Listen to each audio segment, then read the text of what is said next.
Starship Vigilant, a Star Trek Adventures campaign.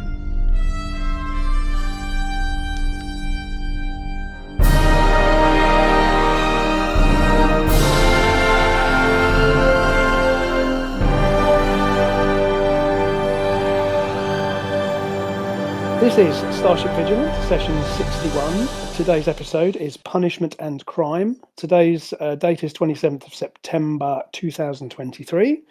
And around the virtual table, we have Kevin, we have Sarah Jane, we have Kerrin, and we have Alex. Hola. Hello.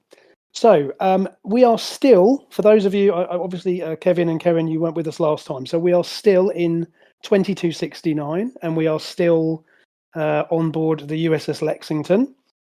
So in last week's or last session was a short scenario, shorter for some than others, and continuing on from your investigations of the Bacchus star system, Lexington was investigating a gravimetric distortion field, and essentially you discovered a device, a mechanism positioned at the edge of this anomaly, and you investigated, and it was causing all sorts of problems to your systems. And in the end, a team went out to investigate.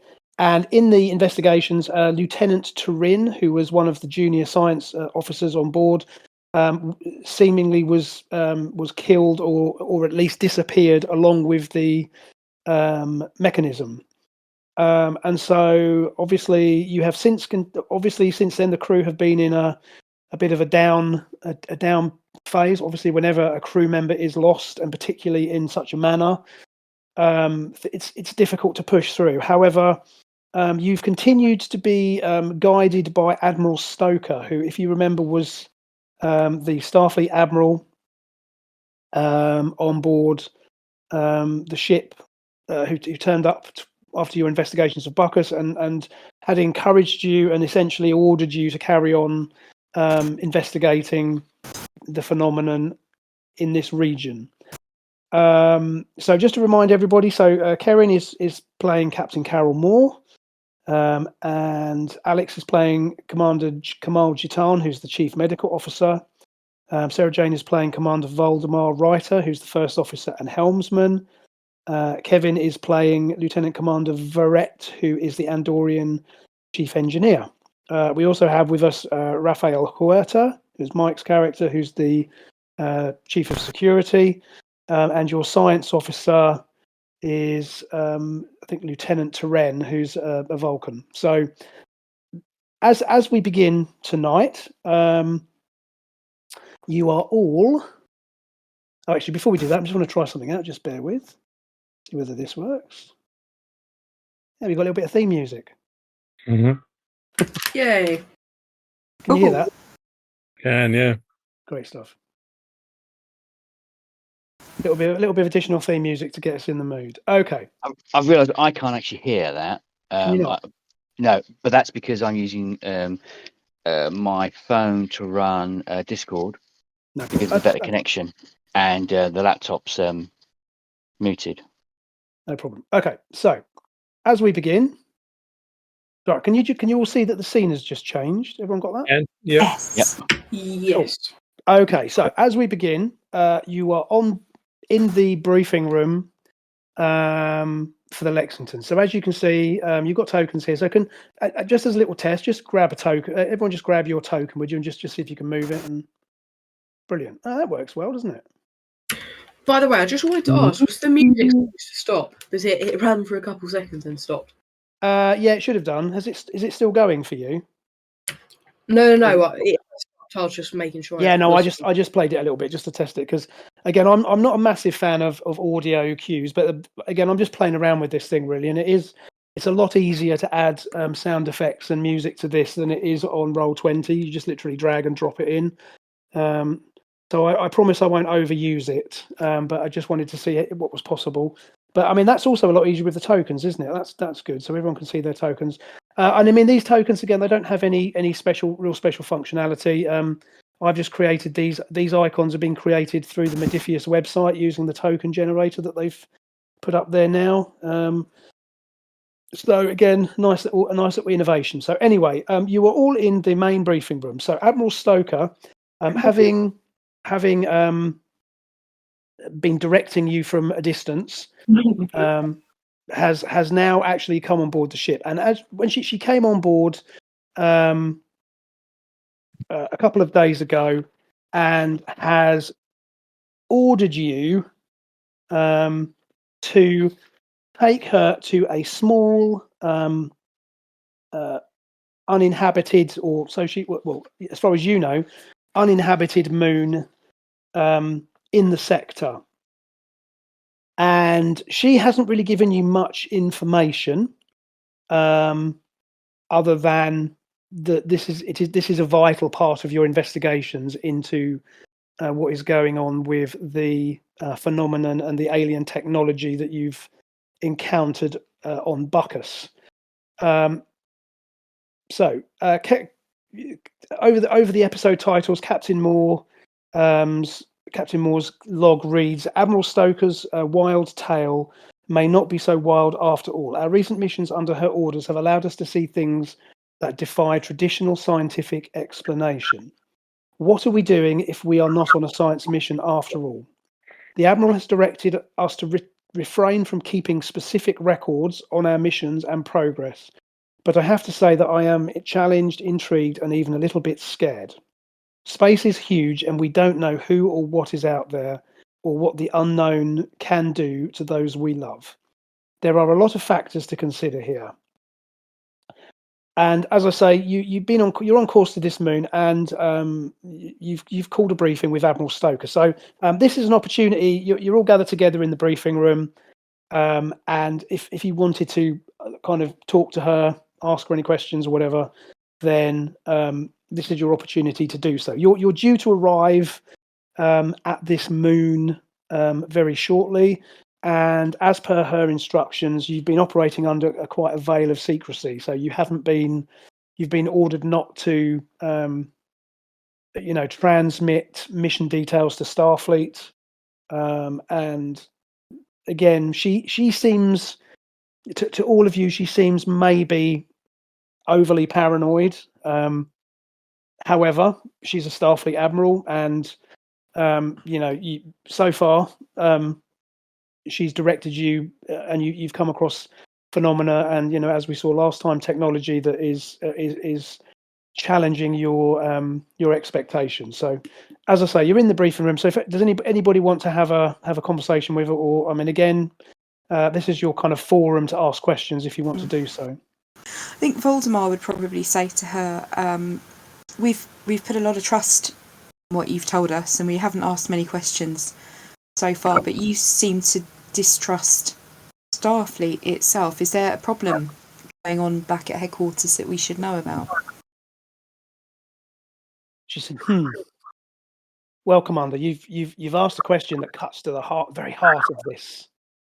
Certain high-ranking officials, I'm not exactly sure which ones, are being influenced by some sort of disembodied force. Possibly organic, possibly mechanical. We're not sure, but all I know is these forces, this entity, whatever you wish to call it, is entirely undetectable by Starfleet scanners. I've been forced to trust no one up to this point. I'm putting my trust in you on this ship because we are out here together, and all we can do is rely upon each other. We have to do what we can to try and bring this matter to a resolution. I insist. All I ask is that you form your own opinions, but I have to urge you to follow my orders and to not communicate with Starfleet. At least not until we've had a chance to try and learn more about what is happening." And she seems certainly that she believes this. So you're not getting any. No, obviously we have a Vulcan in the room. The rest of you are you're obviously experienced officers, and she certainly seems to be behaving a little erratically. she's a bit skittish. She certainly seems to be concerned, and she seems to be worried, and has behaved in such a way, as I say, since she's sort of entered your lives. However, again, so far, everything she's directed you to investigate has proven to be of value. So, Steve, have any of us witnessed anything that could back up what she says? I'm just wondering if she might be paranoid and have we witnessed anything from Starfleet Command that could be like, okay, that might be why that makes sense. Okay, so that's again a great question. So certainly the fact of what she has told you about, or rather, as you recall, so she was the one who you kind of were directed to investigate the Bucca system. Came across the alien technology. You saw with your own eyes the scale and the sort of the power of it. And so from on that level, she's obviously on to, there's obviously something there. There's some basis to her investigations. Now, as far as this paranoia, this is a slightly different matter. You've not had, so you've had interrogation, or you've had queries from Starfleet over the last couple of days, and it seems as if there is more to it than routine, because obviously, as a Constitution class starship, you are used to operating for long periods away from Starfleet influence and oversight, because by design, these ships are designed to travel out to the fringes of the Federation, and you as a Starfleet captain of one of these vessels, as part of your job description is that you are the kind of woman on the spot who you are often called upon to make decisions which could have wide-ranging implications without any backup, and you have noticed that over the last couple of days there have been inquiries coming in from Starfleet. Now, she again has ordered you to not give away your position, to give away your mission, other than routine kind of status reports. So, in other words, that they know that you are still there, if you like. But she's so it's hard to tell. But your kind of gut feeling is that certainly Starfleet seem to be a little more interested in what you are up to than you would expect normally. Now, is that because that they are concerned about her and because they know that you were working with her, or is that because there is something else, some other force which is trying to get information? At the moment, you have followed her instructions and you have kept any communication to a minimum, because again, she's put you on the spot, and she's blankly ordered you to do it. Yeah. So I would say that you're probably on the fence about it. You can see that there is something going on, because this is not how it normally works. Yeah. Having said that, it might simply be because they're worried because you're carrying a crazy person around. If you see what I mean. Okay. So you're not sure whether she's been able to filter messages coming in, because nothing overtly has come in from Starfleet. So for example, they haven't sent you a message saying, "Be warned, Admiral Stoker's it's crazy." It's simply the frequency of the status update requests that have got you a little bit confused, if that makes sense. Yep. I'm trying to be a little bit No, vague. I get it. Yep. Cool. Okay, so has anybody else got anything? I mean, Alex, so Dr. Jitan, you've you have asked her to, you've basically had her submit to a medical, which she was, so when she first came on board, one of the things, in fact, she actually came to you and asked you to carry out a routine medical, because again, she seems to be keen to kind of convince you guys that this is legit and that she's on the level. And so she willingly submitted for you to do a medical, routine medical scan, and your results were such that, again, nothing physically other than her kind of heightened state of agitation. So, in other words, her adrenaline levels are quite high.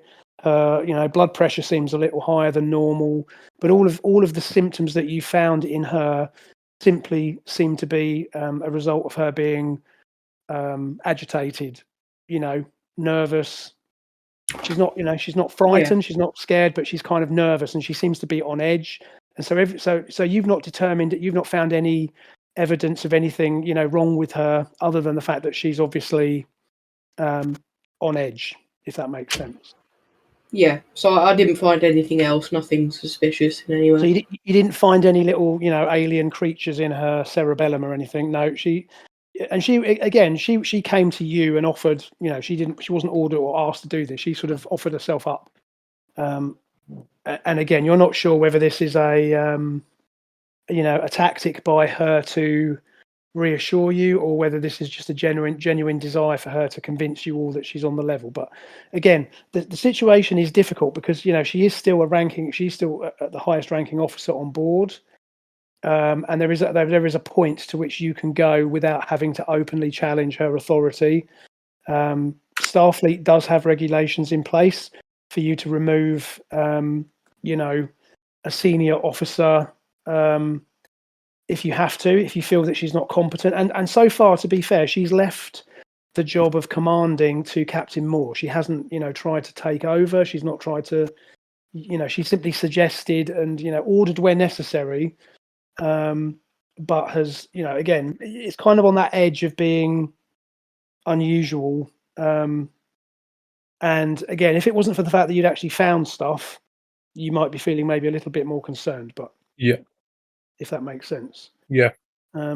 Yeah. So, okay. So does anybody else have anything else they want to ask her?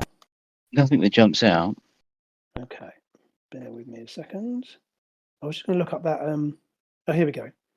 Yeah. So just for interest, Starfleet Order 104 Section C is basically the regulation that allows a flag officer to be removed from command if they are found to be medically or psychologically unfit. So actually, Alex, your character, certainly at this time in Star Trek history, at the time of the original series, you actually have a lot of power because you have the authority to remove her from command. You have the authority to remove the captain from command if you feel that they are behaving, if you feel that they are kind of emotionally or mentally compromised, which actually gives you quite a lot of power because certainly in the original series, Dr. McCoy tried to do it, or certainly did it on once or twice at least, and that's quite rare. So again, you're keeping an eye on her, and you suspect this might be why that she's come to you openly and freely and submitted to an examination. Because she kind of knows that if you are to put up too many objections, then it could cause for her to be removed from command. So just so you know. Okay. All right. Okay. So anyway, as you're this kind of briefing is going on, and again you're kind of going backwards and forwards on this, and again she answers your questions to the best of her ability. Anyway, as you are approaching, as you're still discussing, the intercom goes off, and for the captain, this is the bridge to the captain. We have entered standard orbit of the designated moon. Our scans are indicating plenty of technology on the surface, but there's no signs of life, not even anything microbial, nothing. As this officer reports this, you can hear Stoker kind of, well, that's wrong, under a kind of voice, or under a breath, I should say. Anyway, as you kind of look at her and think, again, her reaction seems a little strange.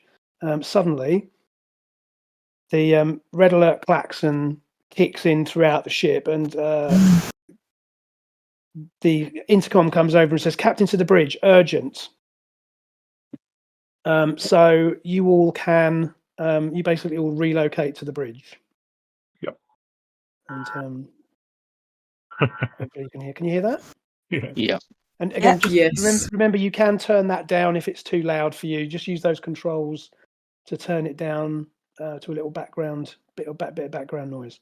I'm quite liking the way this is working, though. It seems to be a little bit smoother than the other one. It does, doesn't it? Yeah.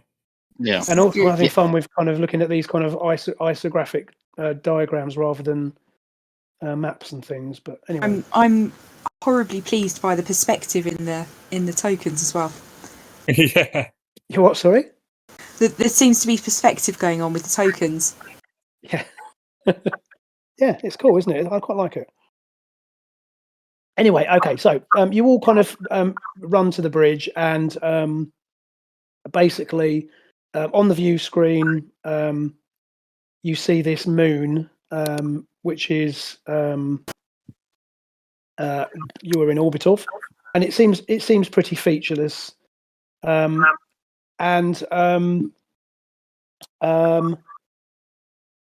basically, as you come onto the bridge, the captain, shouts report, and the duty helm officer says, "Sir, there's been a coronal ejection from the system's sun. It's having an impact on all of our systems. Engineering have requested Commander Vaoret to report there immediately, and we have damage control teams deployed. We are suffering failure in many major systems, sir." Can we position ourselves so that the moon is between us and the sun? That is an excellent idea. So why don't we get Commander Reiter to make a little dice roll here? Because Commander Reiter, you kind of slide into the helm chair, and the unnamed ensign kind of gets out of the way. So now the way that dice rolling works, you can see down the left-hand side here that you've got all the different dice. So for rolling a percentile dice, all you're going to do, I'm just going to demonstrate this, but all you do is if you just click on the 10 dice twice, it's going to come up like so. You see that? So that would be 74. Yeah, I see it. So you just click twice, and there is a dice tray over at the side here, which will then kind of keep track of those, and they will eventually. You see those dice have disappeared now. Yes. But as I say, so Commander Reiter's right. So you're going to make a helm operations roll. Now you're going to have to make this roll because obviously normally you're the helmsman, and you would have no need to make a roll because, of course, as we've talked about with this system in the past, because you have a certain level, because your competency is in the 40 to 79 range. You are a professional. You're highly trained, and you would not normally need to make a roll to move the ship into a different orbit. That would be standard. However, because of the fact that systems are being impacted and that the ship is under, is being affected by this coronal, this ejection of matter from the sun, you're going to have to make a roll for it. So whenever you're ready, just click on that D10 twice. Right, 13. That's weird. How's it rolled 13?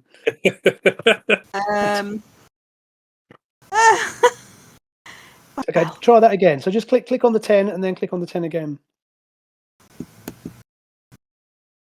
There you go, 24. Perfect. That's how it should work. Okay, so I'm still puzzled by how you can get a 13 on a D10. Anyway, there you go. Anyway, that's perfect. So that's a like a major success because it's under half of your skill level. So okay, so you basically take the Lexington. You can hear the engine straining as the ship kind of readjusts her orbit. But as the captain's ordered, you position yourself, or you position the Lexington on the opposite side of the moon, which gives you some protection. Now, what this will do is this will protect you from the ongoing effect of the coronal ejection. However, obviously, you do still have systems which will need to be repaired. The good news is because you've managed to put the ship into a good position, you're not in any danger of immediately losing your orbit. You've managed to move the ship into a good location. And so meanwhile, Commander Vaoret has gone down to the engineering section. So you kind of go into your engineering room, and there's lots of blokes in red red sweaters kind of running about aimlessly from panel to panel, and there's like klaxon going off. So Kevin, I guess how do you want to approach this? Have you got a thought? Because basically what's happened is essentially what this has done. This has basically kind of overloaded a load of systems. It's coronal ejection is like it's a high energy form of radiation that's kind of swept through the ship, and although the shields have protected the crew, it's kind of essentially burnt out a load of systems. So what systems do we have in Faraday cages? Well, I mean, I guess the ship is kind of a Faraday cage because it has shields and so on. I mean, life support is not in a Faraday cage as such, but life support systems are always have triple redundancy, so that your life support is not under threat. So you're not gonna choke or freeze to death. Essentially, the matter antimatter, the warp core has basically overloaded, and it's been shut. It's like a reactor scram. So the reactor, it's been sort of basically shut down to prevent it from exploding, which would be a bad thing. You can, I mean, if you want, you can. I'll just simply get you to make a roll for your engineering skill, and then what you can do is you can basically be directing your teams to effect repairs. I think it's probably the easiest thing to do. So I'm going to go with warp drive technology. So you've got a 54 in warp drive technology. So if you want to again just click twice on that 10 when you're ready, and that should give us a percentile. 2. Wait, 51. Perfect. Okay, so fine. You made that. You made that comfortably. Or I say comfortably by 3, but that's comfortable. So you kind of you go into engineering and you take charge. You kind of right, Jenkins, get over that. There's always a Jenkins or what's the other guy's name on the Vigilant that we keep? Tompkins. Right. Okay, so Tompkins. You Tompkins, get in that warp core chamber and get that antimatter mix fixed. Yes, sir. Tompkins. It'll have no effect on your virility for the next 300 years. Exactly. There's a lot of. He looks at you slightly concerned as you're just sending him into a radiation filled chamber, but whatever. As he walks in and closes behind him, he'll turn back and I'll mouth the word delegate to him and smile without saying to anyone else. Right, so he go. Yeah, so you got poor old Tompkins is working with you, and you've directed all the other sort of nameless engineers, and they're running around. So up on the bridge, Hugh, Barnum, Cuthbert, Dibble, Chubb, at arms. Brilliant. And back on the bridge, on this sort of engineering station. Actually, I should take him away. You can see on the engineering station, that the readouts are coming back online, and the ship's beginning to stabilize.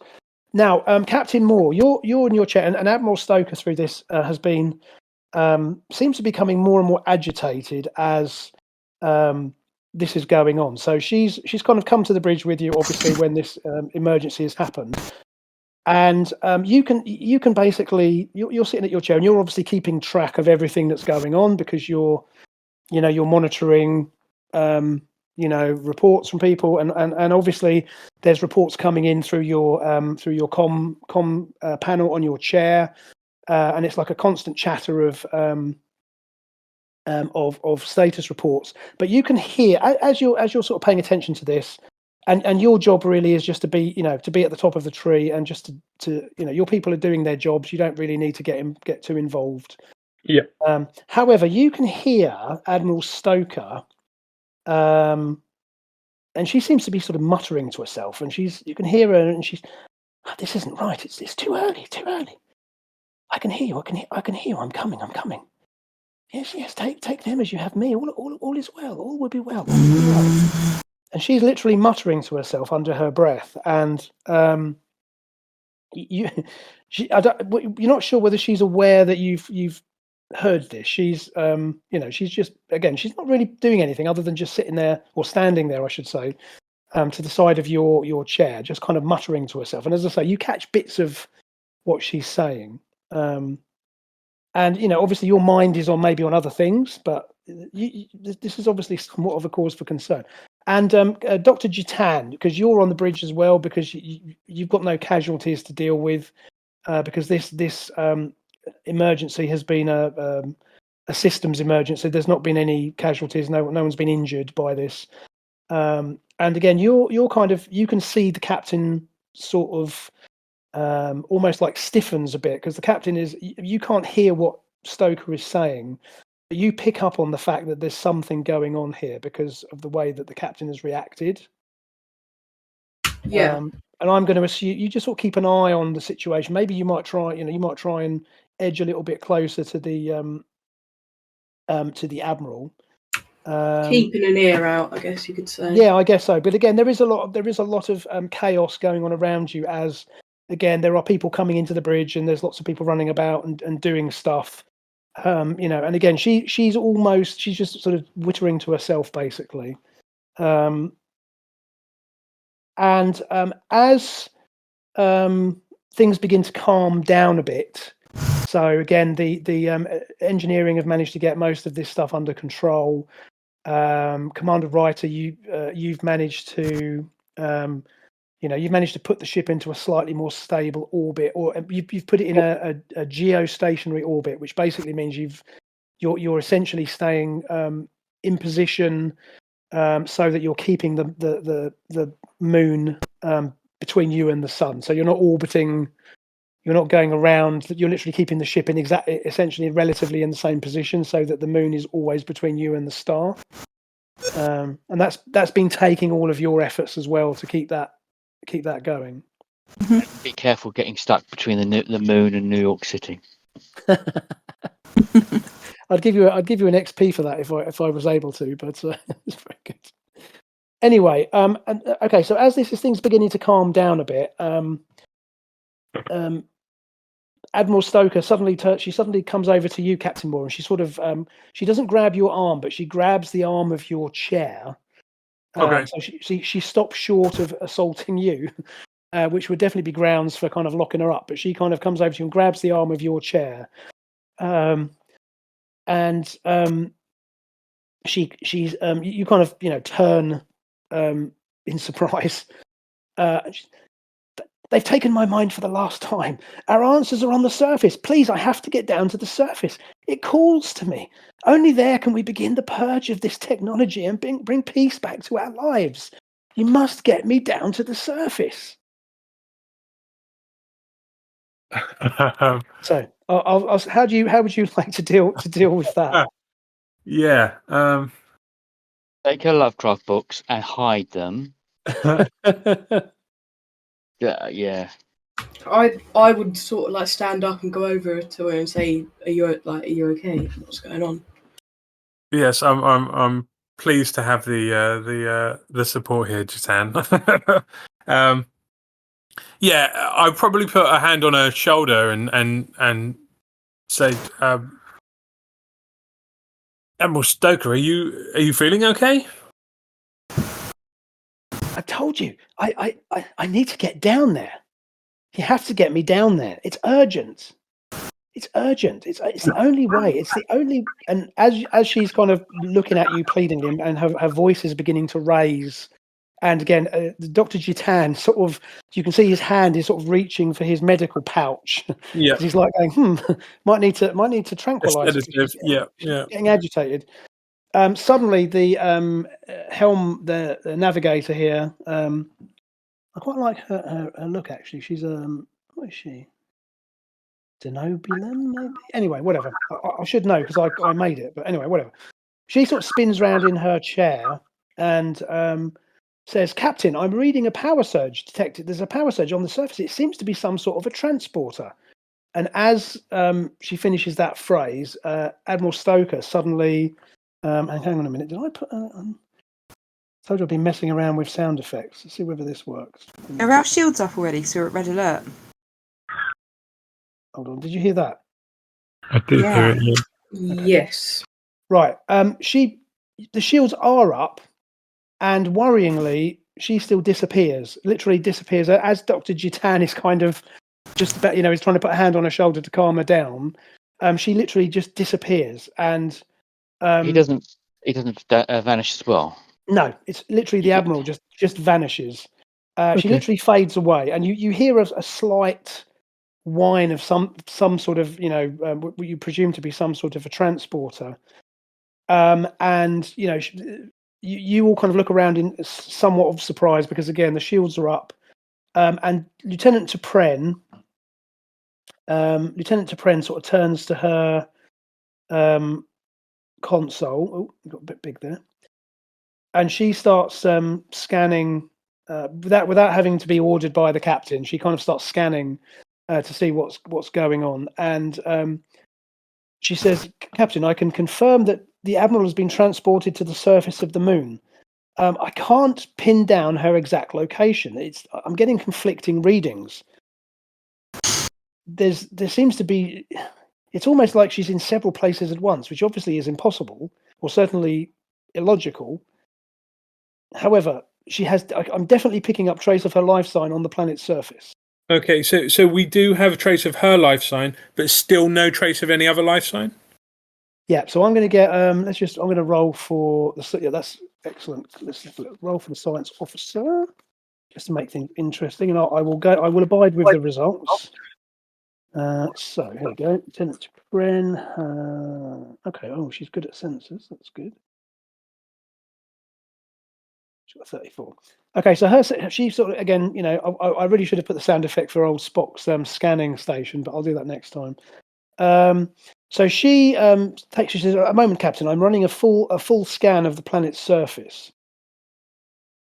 And she scans and she says, she goes, "Interesting. I'm detecting signs of technology that were not there on our initial scan. There's definitely something activated. There is some sort of technology active on the planet's surface. I guarantee, Captain, from my earlier scans that this technology was not in operation when we first arrived here. As per my original scans, however, there are no signs of any organic life other than the faint sign I have for Admiral Stoker. As per our initial scanning, the planet has a poisonous chlorine gas-rich atmosphere. It's impossible for a human or unprotected similar species to survive more than a couple of minutes without life support gear. I cannot account for the fact that the Admiral still seems to be alive, so I can only assume she's being kept somewhere which is protecting her from the atmosphere." Steve, the technology of this time period, can we get life signs then so we know how, like heart rate and all of that sort of stuff? You can do. So you mean like telemetry? It would be present. You can certainly do it in certain situations. Now, again, here she's struggling. Although she's got a reading, she's reading Admiral Stoker's life signs in about 5 different places. And the way that the sensors work is they do pick up all of those factors. So things like temperature, respiration, all that kind of thing. So yes, she can. I mean, if what you're asking is she definitely alive, then yes, she's definitely alive. She's still picking up her normal bodily functions isn't the right word, but you know what I mean. Yes. Now, in this time period, there is a device that they bring into operation in the motion picture, which is this thing called a purse scan.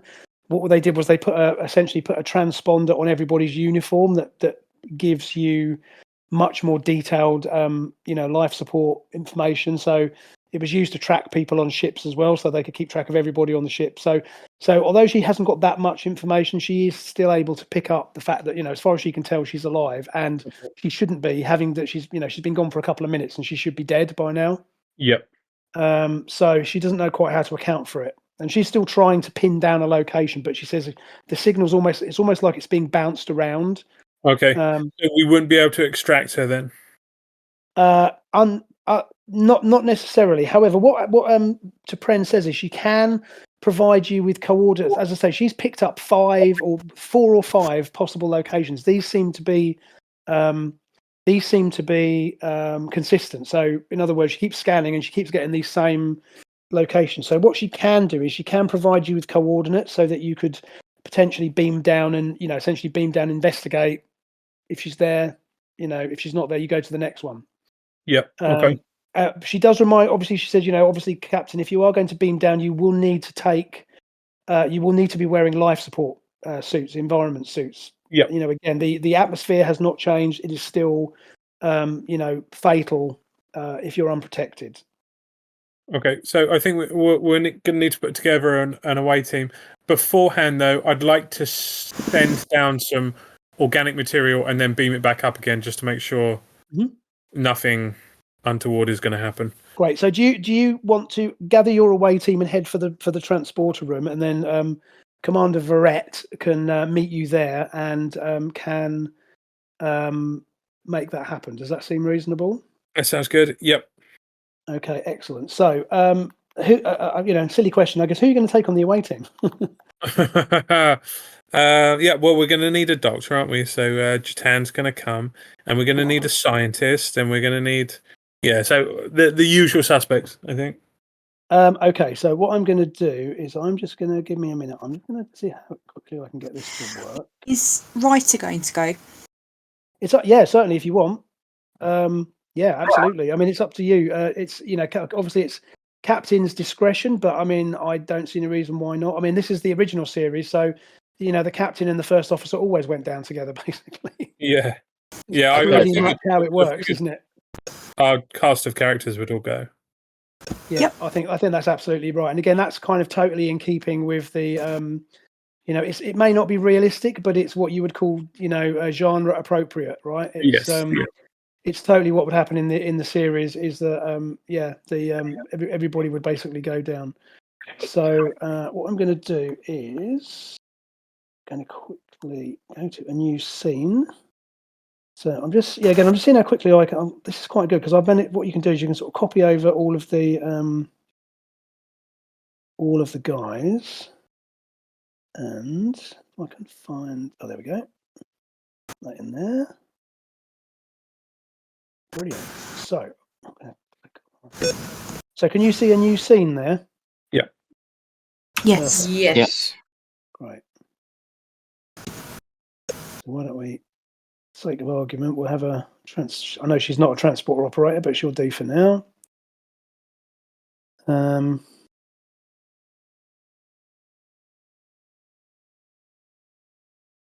Cool. Okay. So you basically assemble in the transporter room. Now, it takes you a few minutes because you are gathering environment suits. So you are wearing environment. Although I know these tokens don't have environment suits on it, but you are basically you go to the there's a staging room next to the transporter room, which you all put on environment suits and you gather equipment and phasers and tricorders and the whole business. Mm-hmm. Okay. And so you're in the transporter room. So you're waiting. So you've ordered the transporter chief to, as you say, carry out a test with some organic material.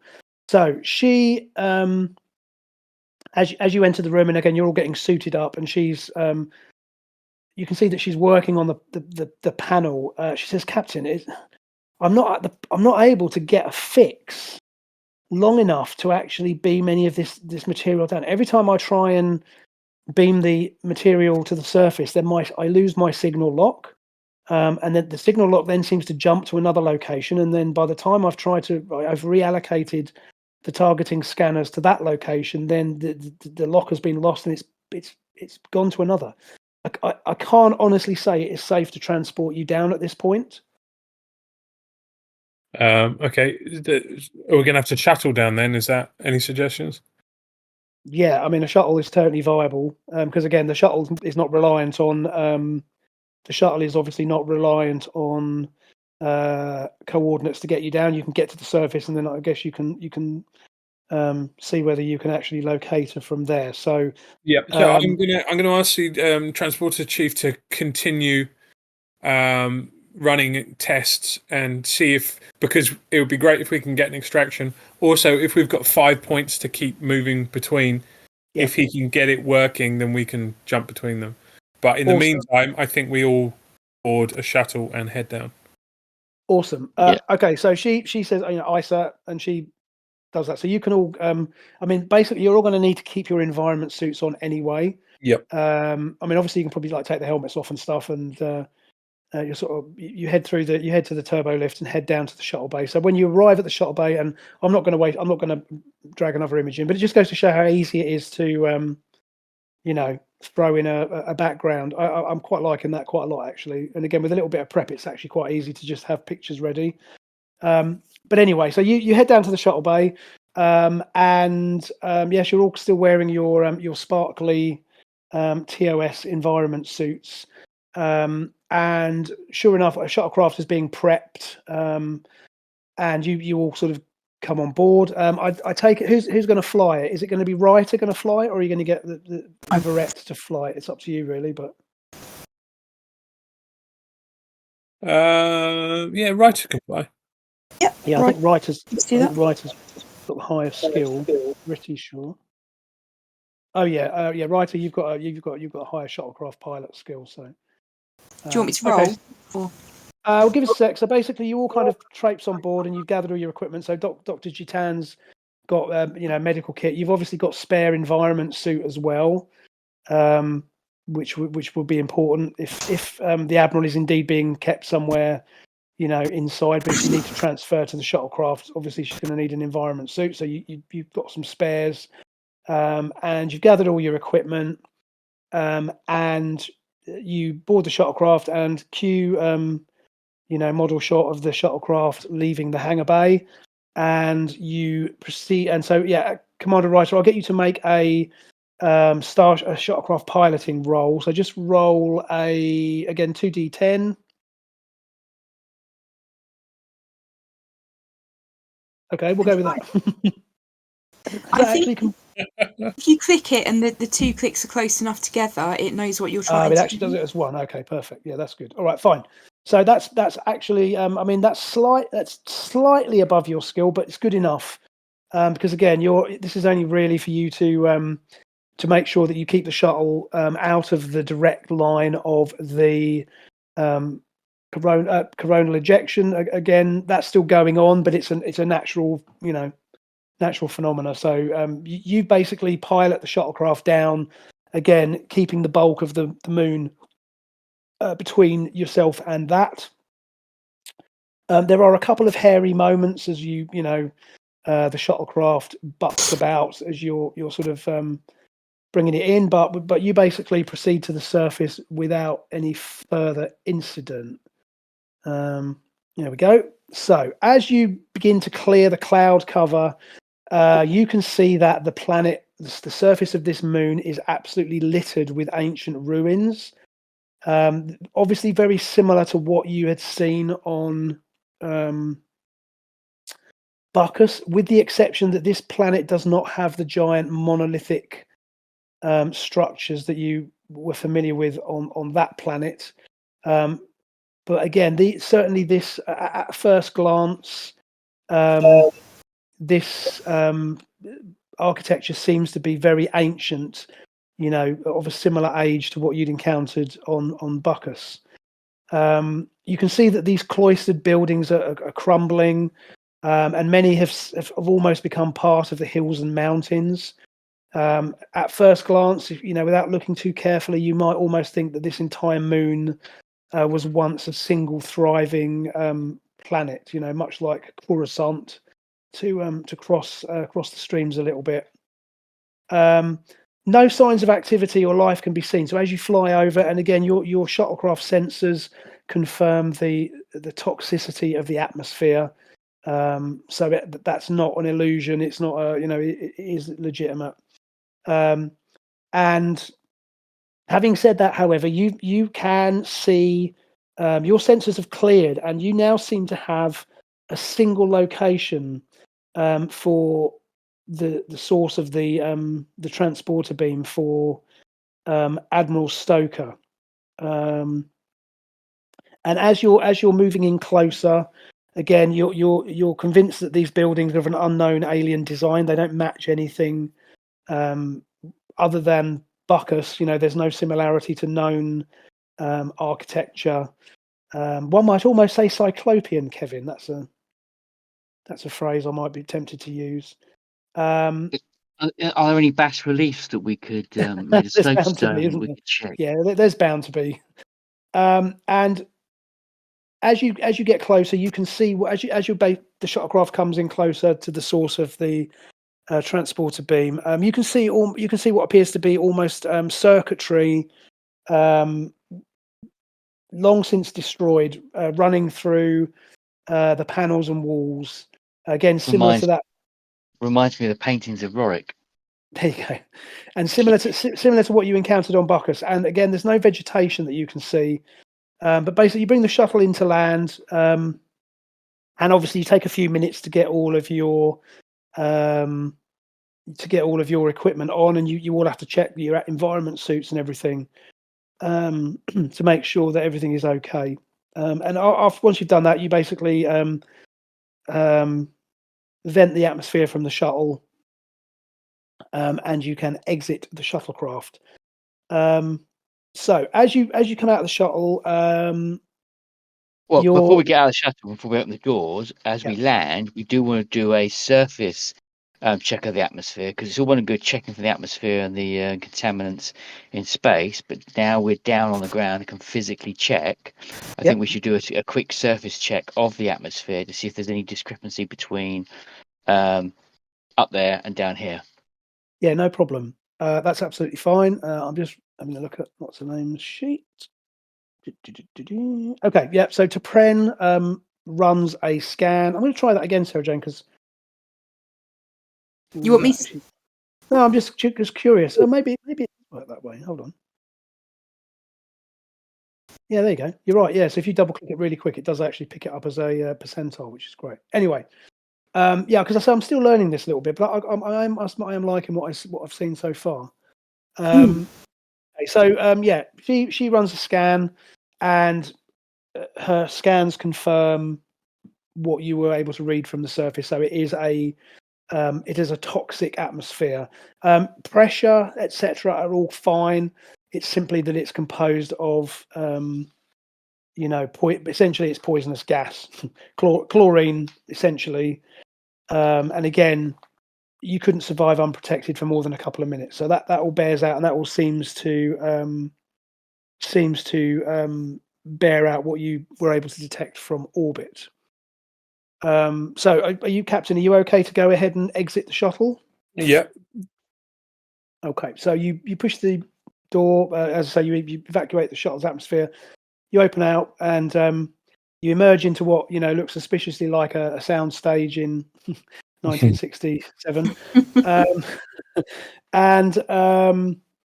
However, as you exit the shuttle, and again, T'Pren, certainly picks out her tricorder and is scanning around. However, as you do that, you kind of see that she notices. She says, "Captain, my tricorder is operating at a very high efficiency," and you can see her tricorder is literally glowing with like the displays are much brighter than usual, and she's scanning, and it is working, but it almost seems to be as if it's picking up energy from the surroundings. So if you were to, again, if any of you similarly use your tricorders, because again, certainly the Doctor would have a tricorder, as would the Chief Engineer. Again, you see similar results, and they seem to be working fine. They're just kind of almost like they've had an upgrade or something, and they're kind of working at high efficiency. Do we physically feel anything different? Can we feel? I know we've got our environment suits on, but no, you tingling or anything like that. No, you don't get any sense of that at all. Certainly the only evidence of there being anything unusual is the fact that your equipment. So again, if you pull out your tricorder, your communicator as well, it kind of, again, it seems to, it works, which is a good thing. So you're able to communicate with the ship. And again, it just seems to be, it's literally like the buttons are bright, the lights are brighter. It's almost like it's kind of, just been freshly charged. Okay. It just seems a bit odd. And as you're looking around, again, as we mentioned, you can see that there are, at the base of these crumbling buildings, which look suspiciously like they're made out of polystyrene, of course. You can see that there is again this exposed and frayed wiring, which again similar to the same wiring that you've seen running through the buildings on Bacchus. Again, this is that that technology similarity. But you can see that this wiring is so old, it's almost taken on the appearance of ivy or vines, which you would see sort of climbing over the side of a brick wall. It's almost kind of merged with, the architecture. So given that, given we're not going to get a carbon 14 reading, is it possible to then have an estimation of the age of the plants? So Angkor Wat has got gigantic big trees growing through the temple, and you could take using dendrochronology, you can work out how old the tree is, and that'll tell you how long the building's been there. So is it possible to take a scan of one of these plants, one of these tree things, and using our understanding of dendrochronology, come up with a kind of benchmark age of the buildings? Yes, indeed. In fact, you can, and again, your tricorders. Let's It's get. just as old. Yeah, it's really old. Yeah. You can certainly do that.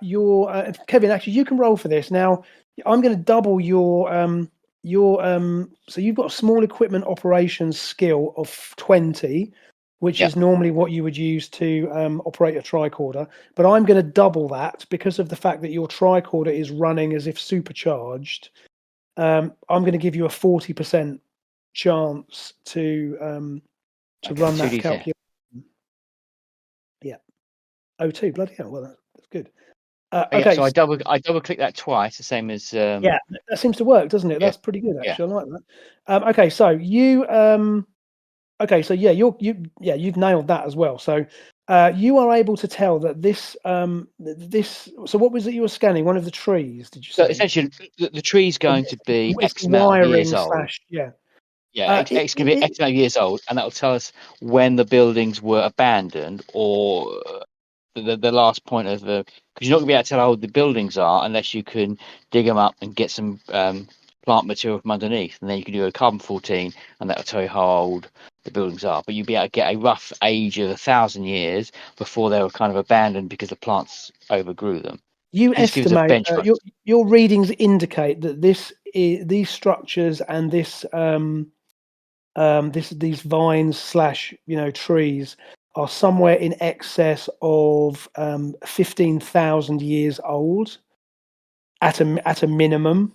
Okay, so based on that, what excluding the human race, what life forms out there do we know that can trace their history beyond the 15,000 and therefore may have archival material that could indicate who or what this is? It a case that the Klingons can go back 50,000 years, of which the last 20,000 years are digital archives, and therefore a request could be made to ask if they know of a civilization that died out 16,000 years ago.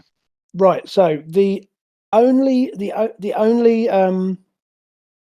races which so certainly none of the known core Federation races certainly have a history. I mean, with the Vulcans have history that goes back several thousand years. Yep. However, as with most races in the Federation and the races that you've encountered, spacefaring is a relatively recent development. So although the Vulcans have records which maybe go back 10,000 years, They are much like on Earth with, ancient Greek, Egyptian and so on. So it's written, and it's obviously it's not it's specific to the Vulcan planet. It's Vulcan history. The only race of which you are aware, which were in existence at that sort of time frame, was a race known as the Iconians. And the Iconians are a race which were believed to have existed in that sort, certainly tens of thousands of years ago. However, nothing really is known about them. There's been scattered reference to them in history texts, but nothing conclusive. Certainly, there are no, and obviously there obviously are, races in the galaxy who probably have longer history, but you've not encountered, the Federation's 100 and something different planets. The Klingons, the Klingons, the Romulans all have their own empires, but all of them are not in that kind of timescale in terms of interplanetary, interstellar travel. So the only race that, if you have any kind of smattering of archaeology in your background, would be that it's the Iconians are a name, but the Iconians were rumored to have, their technology was based around essentially stargates. I don't know if any of you, just to go out of it for a moment, but if any of you have seen there's a Next Generation episode where they basically discover the Iconians have these gateways that they use to travel. So they were like, it's like a portal that you step through, and it would transport you, thousands of light years, literally like stepping through a door. So the Iconians they didn't use spacecraft because they didn't need to. And again, the technology that you've seen so far, and again, admittedly, you've only had very limited exposure to it, but the technology that you've come across does not seem to match what you know about the Iconians. You know that this technology, remember on Buckus, you encountered, you realized that they'd used their technology to carve, literally asteroids into these big towers that they planted on the planet's surface. So they obviously had, vast power at their disposal.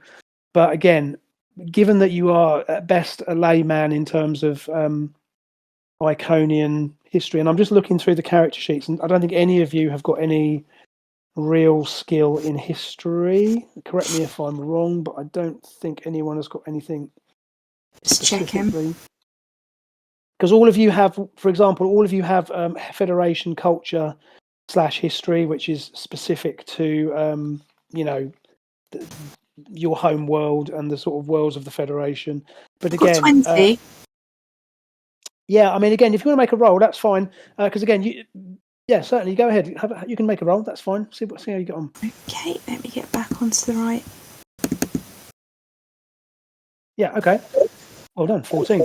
So okay. So so Reiter, you are convinced that this technology is not Iconian, because again, you know enough about the myths and legends about the Iconians that this technology does not seem to match what you've seen of them now. And obviously the galaxy is a big place, and it may be that this is just technology that just hasn't been encountered before. Certainly, as I say, the only race you're aware of that would fit the bill in any regard would be the Iconians, simply because they were known to be around that sort of length of time ago. However, this, in your opinion, is not Iconian technology. So I can't really say it any more clearly than that. You're pretty convinced, but obviously it doesn't really tell you what it is. It just probably tells you what. Cool. All right. Anyway, so so you come out of the shuttlecraft, and your tricorders have all been going mad. You've realised that this stuff is certainly in the tens of thousands of years old. It may be older, but it's certainly very old, and certainly older than the vast majority of any of the civilizations of which you are aware. as you are kind of cautiously moving around your the shuttlecraft, which is sitting in the middle of this, a flat area, you become aware that there's kind of a you almost begin to hear or you almost feel rather than feel like a thrumming, like a kind of a low bass tone, and it's almost like you're feeling it rather than hearing it, if that makes sense, because obviously you're in environment suits. There is an atmosphere, albeit that the atmosphere is poisonous, so sound will travel. But anyway, you become aware of this noise, and as you look around your location, you seem to think it's coming from a structure towards which is some distance, some meters away from where you are. There's like a larger structure that stands out from. It's nowhere near as big as the thing that you saw on the surface of Buckus, when one of these huge spires that you encountered. But this structure obviously was of some importance because it's bigger than the ruins around it. So that would suggest it was at least probably was much larger originally. And as you as your awareness of this building grows, you all kind of see it, and you can feel that this noise is coming from it. All of a sudden, your tricorders begin to emit like a high frequency noise, and then they basically burn out. They seem to like ramp up, and then they go whoop, and then they just literally die. And any attempts that you make to get them to operate fail because they've basically burnt out.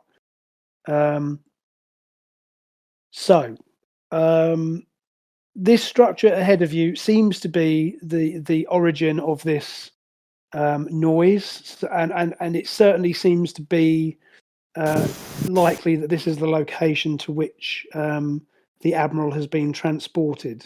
Certainly none of the other structures around are intact enough to provide any sort of protection for her. And given that the last time that Lieutenant T'Pren checked that she still had life signs, this would suggest that this is probably where she's being held. Okay, yeah, I guess we'll make for it. Okay. Yeah. Okay. So you move cautiously ahead, and as you get a little bit closer, you can see that there are. Sorry, what was that?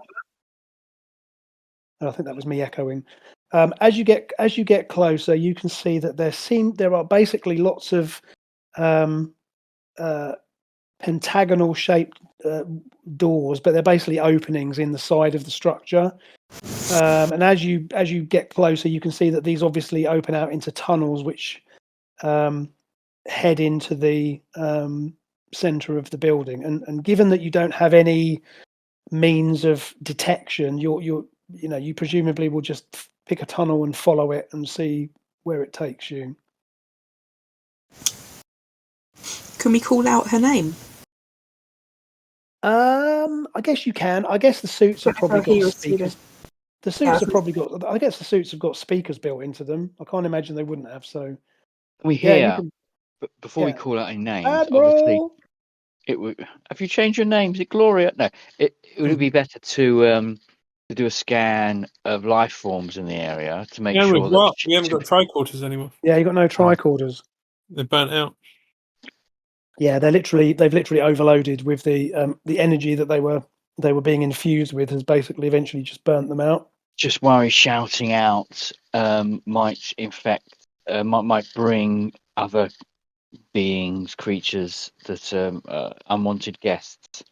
It might do, but I didn't consider that before I suggested it. That's okay. I mean, you haven't put it this way. You haven't seen any evidence or nighthawks.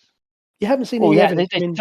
There's a cyclopean structure, so there's something living there. And if they weren't vegetarian, they'd been eating something. So it's probably composed of bubbles as well, isn't it? So, which would be problematic.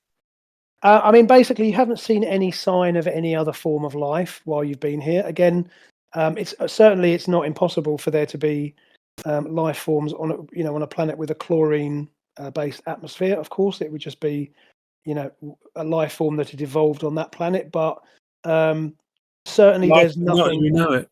Yeah, exactly. Life, but not as you know it. But you've certainly not seen anything, and that would be a bonus point for you as well. 5,000 XPs. Give me a whiskey. Basically, you've seen no signs of any other forms of life here. It doesn't mean there isn't, but you haven't seen anything. I mean, you don't have to shout out. As I say, you have the capability to do that. Again, these suits will have. I mean, if I remember rightly, the Star Trek environment suits from the TV show, they basically had mesh over the helmets anyway, so they weren't keeping anything out. But that's that's the 60s for you. But as I say, I'll leave that up to you. It was a different time.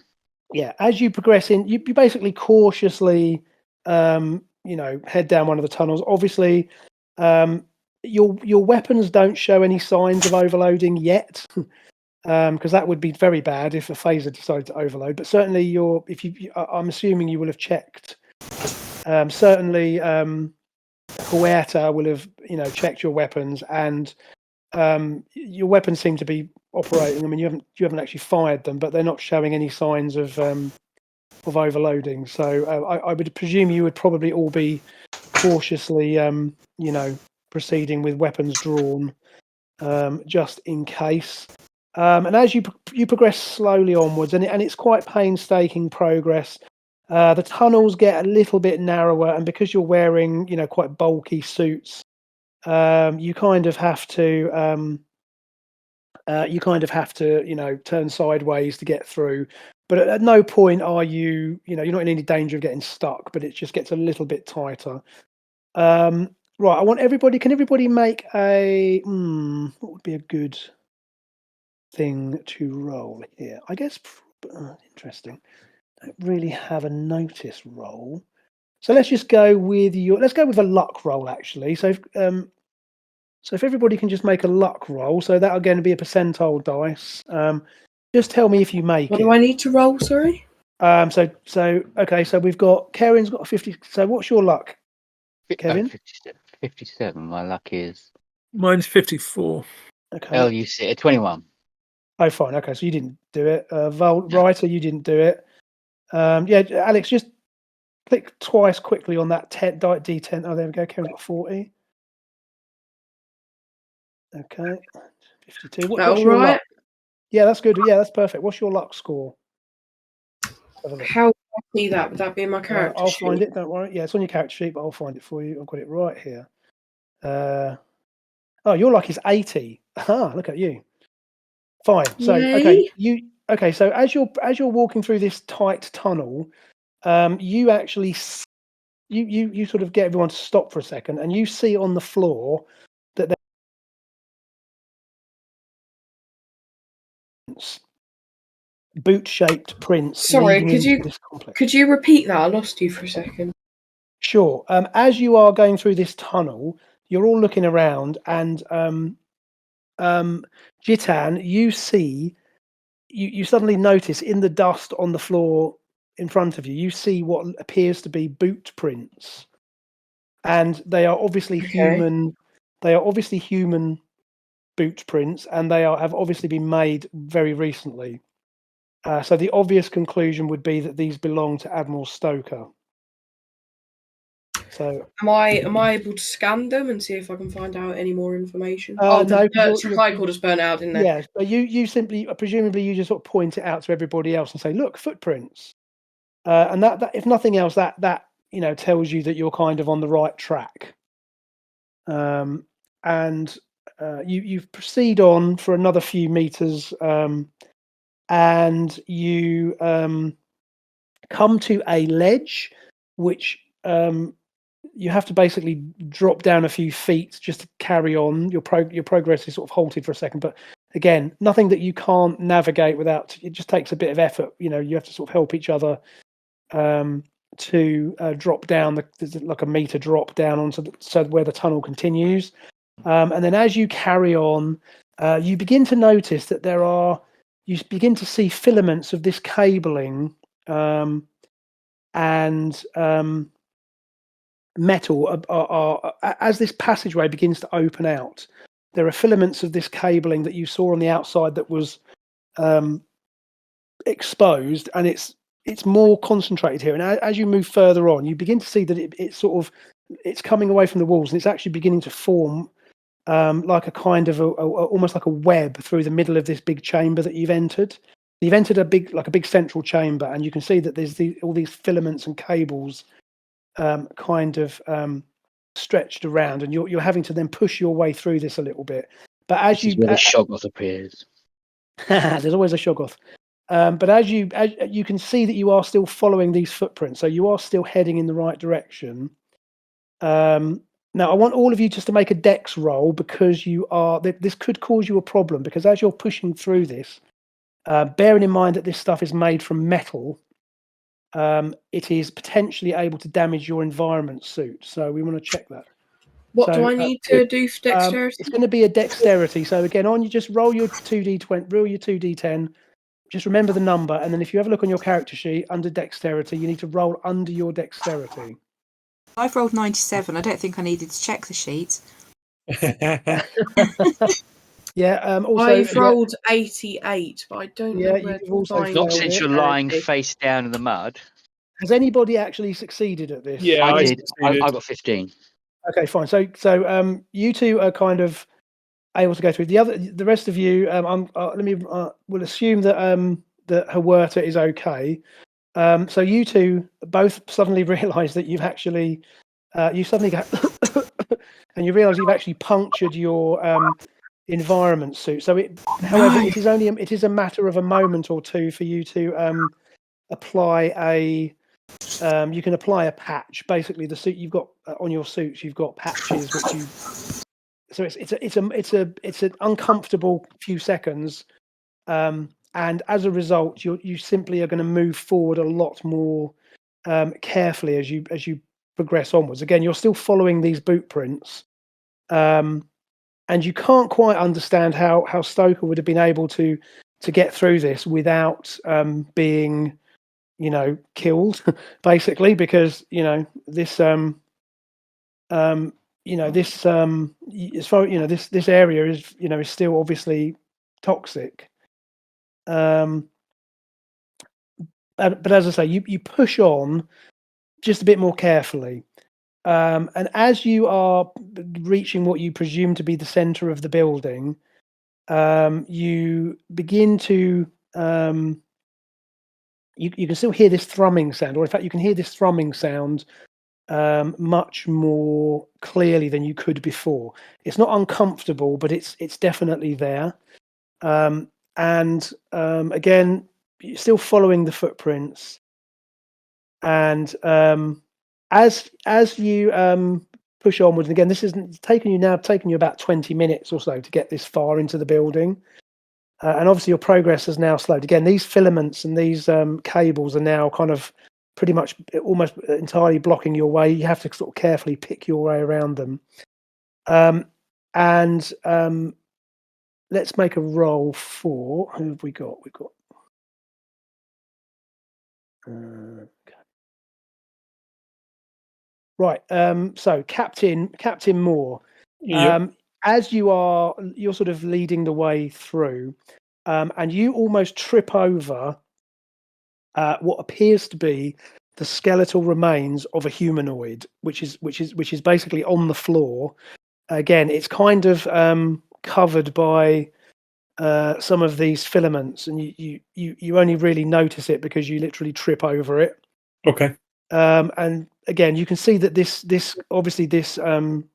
body's been here for a very, very long time. It's basically skeletal, and it's relatively well preserved, but it's clearly not human. Okay. It's humanoid, so it's bipedal, 2 legs, 2 arms. But you can tell from the skeletal, just from looking at it, that it's not a species that you immediately recognise. Has it got clothes? Any clothes have long since rotted away. It's basically it's a good thought, but no, it's not. I mean, obviously, unless there's some weird time thing going on here, there's no boots left for it to have made any prints. You would have guessed this body's been here for, again, probably thousands of years, certainly hundreds, if not thousands of years. Is it calcified or is it simply fossilized? It's kind of calcified. I don't know what effect chlorine would have on skeletal remains, but it's not decayed away as it would in in like an oxygen-rich atmosphere. But it's still skeletal, and again, it's humanoid, but you just don't immediately recognise it's it's not obviously like a Klingon or a its head looks different to a human's. And obviously you would take scans of it, but of course your tricorders are still not working at the moment. So, Steve, does its pose give anything away? Is it sort of like hands up defending itself, or anything like that? Is there any? No, it just appears to be lying. It's just lying. It almost looks as if it's just sort of dropped to the ground. Yeah. Okay. Arms spread out, and in fact, it's actually one of the arms that you kind of tripped over. Okay. But again, it's interesting, but. Again, it's a species that you don't recognise. Again, all of you will have a look, I would imagine. But again, nobody's nobody is convinced that they recognise the species enough to make a positive ID. Yeah. Presumably, the doctors can't do anything to revive them by this point. No, unlikely. I don't think I can. Certainly try. I wouldn't recommend mouth to mouth though. Smelling salt. Smelling. Give him a band-aid and make him walk it off. No, a wet paper towel should do the trick. That's what they give Smelling school, salt and a wet paper towel. There you go. Okay, so right, you carry on anyway, and as you push on a bit, actually, you see that this sort of cabling and stuff actually seems to be thinning out a bit, and as you kind of push on into this big, because you are in a big open, like a big chamber. But again, this stuff is all kind of matted around. But then as you proceed on, and again, you are still following the footprints.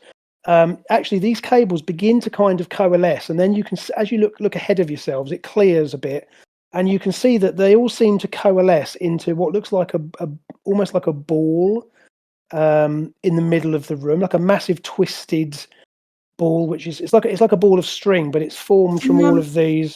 These cables have all come together. Can Reiter take a closer look at the cabling, because either whoever it was that was populating this planet had atrocious cable management, or there might be something else going on with the cables. Possibly. Yeah, it looks a bit like the network room in Jupiter ground floor, Sarah. Oh dear. a little bit of a work reference there. They haven't got a Super Pole 7, have they? No. I mean, it looks like a cat's gone mental with a ball of wool, Yeah, you can look at the cabling, and again, it's whereas the stuff outside had kind of fossilized almost and had petrified, so that it was hard to tell it from natural, as we said, vines, and it looked like vines and that sort of thing. This is clearly metallic and clearly it's artificial. It is, for want of a better word, cables and filaments. So there's thicker cables, thinner filaments. They seem to be inert at this point.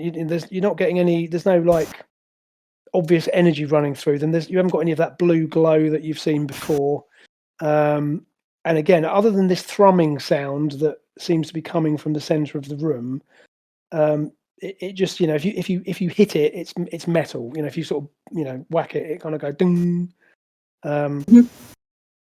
So yeah, it's certainly metal. And as I say, you see that it's all kind of connected into this this massive ball in the center of the room. Now, as you get a bit closer, however, you all kind of at the same time can see that Admiral Stoker seems to be held in the middle of this collection of cables, and as she sees you enter the room, and she is not wearing an environment suit, I should point out, she makes eye contact with you, and you can see her clearly mouth the words "help me." And as you obviously you've seen her, and again she's sort of bundled in this cable thing in the middle of the room. So how would you like to approach? I'm worried it seems like a little bit of a trap to me. I mean, it certainly does. Yeah, it certainly does seem to be. It's literally leading you with wires to a. Did to a we point in the bring a middle of the room. second, a spare environmental suit? Yes, you did bring a spare environment suit with you. And we are carrying that with us, aren't we? Yeah. I'm totally happy to allow that. I'm assuming it probably fits into a backpack or something. One of you's carrying. Okay. Let's give that one to Huerta. He's got that on his back. Yeah, he's carrying that on his back, and it fits into a small package. So, actually, I'm glad you mentioned that, because as you're in this area, so you're looking around, and again, you're right. Your first reaction is, this very much looks like a trap, right? Actually, as you look around, you can actually see where the cables have kind of detached. So where the cables are beginning to coalesce into these kind of several, thick strands that have gone together to make up this ball, you can actually see that the atmosphere seems to have cleared. So whereas you're used to the sort of slightly yellowish tinge that a chlorine heavy atmosphere would give you, as you actually look around, you can actually see it actually looks as if there is that this area is actually clear of that. So that might explain why she's able to breathe, why she's not suffocated, basically. It doesn't explain how she managed to get here, but certainly this area, this in the center of this chamber, seems to be maybe, it may be that it's not actually toxic, although you can't obviously check that because you do not have your tricord. Actually, I'll tell you what, Alex, you could probably check that because you've got your medical kit with you. Okay. Okay, what am I checking? So what I'd like you to do is, if you want to make a roll against, I'm going to look at your sheet. So can you make your roll with your, so remember the 2d10 again, quickly. It's the click them twice together, 98. Okay, that didn't work. Okay, so you pull out, you've got a little handheld scanner, which is part of your medical kit. And you pull that out, because what that would do is that would allow you to detect chemical composition. So it would basically tell you if the atmosphere was chlorine heavy. So what I'm going to say to you is, because the roll failed, you get a brief indication that indeed the atmosphere is actually oxygen rich. But then your scanner kind of doesn't explode, but it kind of just dies. So you get one use out of it. You pull this scanner out, you do a little doo-doo-doo-doo-doo, and you can see that the atmosphere in this area at least is breathable. But then your scanner gives up the ghost, and it's basically toast. So you probably just chuck it away. So I leave it up to you whether you want to, whether any of you want to risk taking your helmets off at this point. But this is really just to account for how come Admiral Stoker is able to apparently breathe in this area. So. Yeah, I can't see an advantage taking the helmet off, so I'll keep mine on. Perfect. I think Okay, Reiter might take his off. Okay. Just because he's not completely with it after what happened on the last away mission. Yeah. Okay. So I think he's becoming a bit thoughtless. And okay, you can totally do that. And he's had an itchy nose since he's landed, and he really wants to scratch it. Yeah. No, totally. Yeah, absolutely. Yeah, I mean, and I mean, if he takes his helmet off, I mean, the others probably go, "What are you doing?" But he's okay. Can't leave someone else behind. Yeah, you take it off, and again, it's certainly breathable. I mean, it seems a little oxygen heavy, as in you feel a little lightheaded, just a touch, not dangerously, but you feel a little bit. So it feels like there's more oxygen than you're used to, if that makes sense. Yeah. But yeah, it's totally breathable. And you basically can attach you have your helmet has like a clip on it. You can like attach it to your belt. So yeah, that's fine. You can do that. And if any of the rest of them decide to do the same, yeah, it's the same result. So this is not a trick. It is actually this particular area is breathable.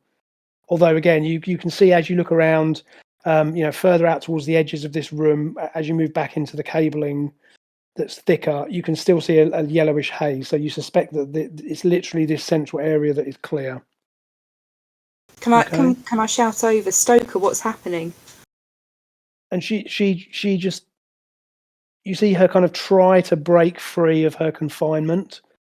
She's like reaching out to you, and she's like, help me, and she's not really making, other than that, she's not really making a lot of sense.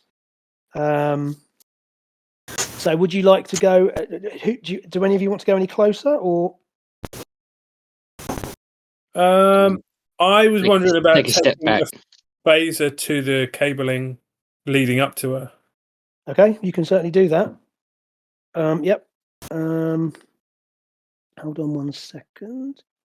Let me just have a little look. Yeah, okay. Yeah, you can certainly do that. I mean, obviously, I would suggest you probably fire away from where she is. Yeah. So if I get this right, she's sort of in a big ball of cabling, but then all of that cabling is leading away, right?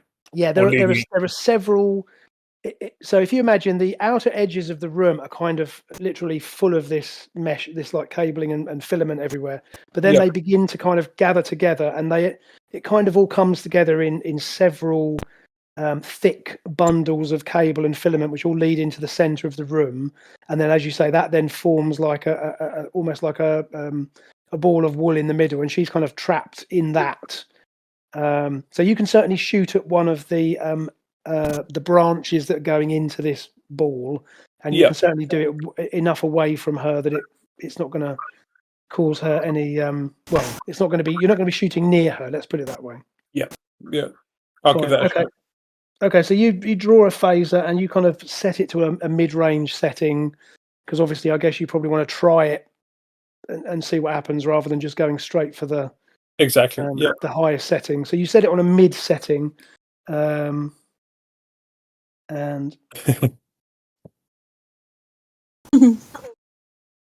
okay, so you shoot at it, and basically the cabling seems to almost absorb the energy. So you see it at the point of impact. It's you see the phaser beam hitting the cabling, and it kind of glows very brightly, but then it dissipates very quickly, and it almost seems like the cabling is taking the energy away. Okay. So if you want, you can try it again on a higher setting. No, I don't think I will. I think not yet. Anyway, no. Okay. Fine. So again, she is still twitching around in her confinement, and I mean it seems from here, it seems as if you could probably extract her from it. She's literally tied up in it, but she's not in. It's not like the cabling is going into her or anything, if that makes sense. So she's obviously tied up in it, but she's not. She's not part of it.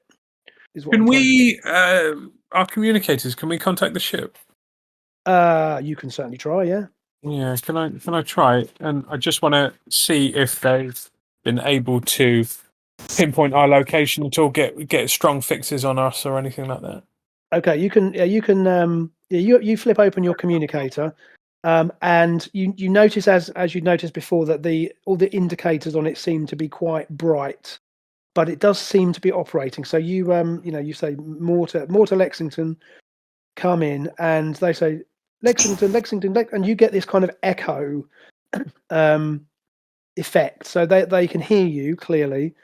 But their response is, they're saying we're not reading you clearly, landing party, and they're struggling to communicate with you because although they can hear you, there seems to be some kind of a repetition, like an echo. So you hear the same thing as they're talking to you. You sort of hear it, Lexington, and it's like that. Yeah. But if I were to communicate our coordinates so they actually physically know where we are, could they then use that information to help pinpoint, because they're getting multiple readings of where we are, I'm assuming? Yeah, sure, you could do that. You can all the communicators have they have like a discrete emergency transport. They have like a button that if you push it, it sends your location. It's like a homing beacon. So as a security measure, the idea is that if you're in a situation where you cannot speak but need extraction, then you push this little button, and what it does is it sends a burst transmission to the ship. So you can certainly do that. obviously you won't know immediately whether they get that information, but you can you just literally got to push a button, and assuming you do so, the communicator kind of, becomes, it lights up again, but it seems as if the signal has gone. So, Okay. and what that does is it essentially sends a location, like a locator fix, to your position. So you do that. There's no obvious immediate reaction to that, but you suspect it's probably a good idea to actually turn your, close your communicator again, just in case it decides to, keep overcharging and blow up or stop working altogether. So once you've done that, you sort of put your communicator back on your belt. Okay, sure. So turning back to Admiral Stoker. So again, let's use so Huerta kind of he's sort of looking at this cabling, and he can see, you can see that he's sort of pulling at it, and you can see that it's probably possible to unravel her, but it's probably going to take a little while because again she's well tangled up there. Yeah, but you can see that he's pulling at individual strands to see whether it's actually movable, and it doesn't seem to be caught. It's not resisting him, other than the fact that it's just extremely tangled. Okay, I'll assist as well. Yeah. So it's like untangling those Christmas lights, that have been in, that you find at the back of the loft, and you go, oh God. Okay. So cautiously, tentatively, you begin to sort of try and extract her from the. You try and extract her from this bundle, and it's slow going basically. It's just a case of pulling away at it, and you're sort of all working together to try and extract her, and it's just difficult because she's really well tangled up. And as you begin to pull at this, and you begin to make some headway, she manages to get an arm free. And again, she seems to be in some sort of almost like a catatonic state, although she still occasionally just says help. It's a little bit off-putting, but she doesn't seem to be in any immediate danger, other than the fact that she's tangled up in this thing. And as you begin to pull away at it, however, this thrumming noise that you become used to hearing begins to get louder and louder. And as you're still pulling away, you begin to realise that these cables are actually beginning to resist you, and you almost feel like they're pulling. And you kind of back away, and as you back away, this ball begins to raise up, and it actually becomes almost like a kind of a spider creature. And can you see that image? Yeah. So that's what the environment Jesus suits. Christ. What's that? I just said Jesus Christ. Yeah, exactly. No, This is kind I've of seen the first season of It. We just kick it to death. this is kind of what the environment. This is actually what the environment suits look like. By the way, they're kind of anyway. So this thing begins to, and this isn't exactly what it looks like, but this is the best I could do with AI. I did try very hard, but as you can see, it's kind of composed of it's like metallic, and it's got equipment. And Admiral Stoker is still kind of trapped in. She's still sort of tied up in here somewhere. Hang on a minute. I thought I was able to actually pick. Oh, there you go. Did you see that little? Yeah. So she's sort of tied up in here somewhere. As this thing begins to literally rise up and pulls away from you, and you guys all kind of fall back, obviously, because this isn't, particularly any of those of you with arachnophobia. Although this is not a living, this is not a living creature. It is a arachnophobia. Yeah, there you go. It's exactly that. It's basically it's taken on the aspect of a spider, but it's basically this kind of equipment that's come to life. Right. So what would you like to do at this point? So I mean, essentially, it's sort of like it's basically combat, I guess. Well, no, this is beyond us. We might as well just go. Leave her to it. Do you know what? We tried our best. That was not the response I expected. Oh, here we go. So, Steve, I'd like to look around for like an iron bar or something along those lines. I'd like to use something physical rather than an energy weapon against it. Right. Do you guys want to place yourselves on this map? So can you see that? I take it you can see that map, right? Yeah. My hastily Yes. my hastily assembled battle map, which I put together. Can't move the. Let's check out. I can now. So as I say, yeah, just sort of hastily sort of move. Yeah, just put yourselves roughly where you think you should be. And I will move. Oh, you're there. There you are. Yeah, that's not fair. There you go. Can you move him? Yeah. Oh, yeah, there you go. Right, so I'm going to put Huerta's going to go. Obviously, he's going to probably go front and center because he's your security guy. Right, so yeah, over here then.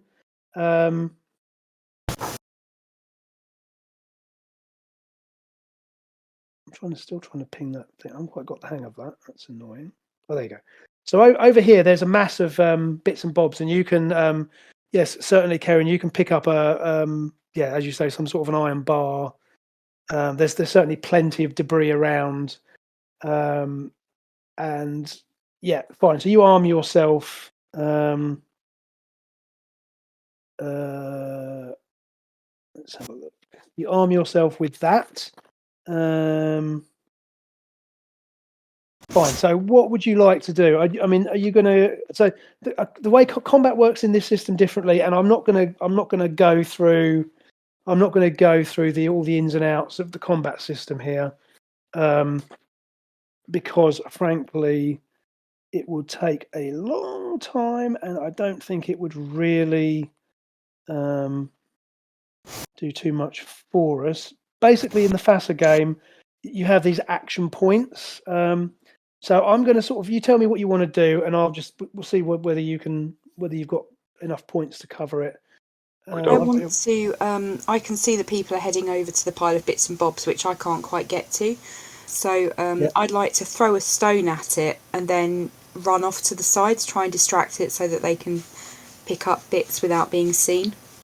Perfect. So so what you do is you pick up a there's plenty of rocks, small rocks and bits of debris scattered around on the floor. So you pick up a hefty piece of metal or whatever, and if you would like to, let's have a little look. So if I could sort of pick up something, throw it, and then run over here. Fine, you can certainly do that. You've got enough, so action points wise, it costs you 3 points to attack. It costs you a point per square to move. So I didn't count. You've got 10 action points. So although the squares are a little bit too big for the map, but I can see that you can cover that. So right, so if I want you to make you're going to make a dexterity roll. Yep. To see whether you can hit it with a stone. So your dexterity is it always 2d10s? Yeah, because it's always percentile. So your skill is 60. Oh, for God's sake. So you don't hit it. However, in the action of you throw it, and basically you sort of throw this rock at it or this piece of metal at it, and it kind of goes sailing over the top of it, but it kind of clatters on the wall behind it. Yep. Actually, I'll tell you what. Let's randomize that. So we'll say left or right, because if it goes to the right, then actually that might actually help you. So. Right. Okay. So yes, you basically end up chucking it here. It's sort of over to where the over this side. So this thing kind of spins around, or it turns and it kind of moves over towards the source of the noise. So because you've thrown something quite heavy, it kind of goes bang, and it kind of it spins around and reacts to that. So that will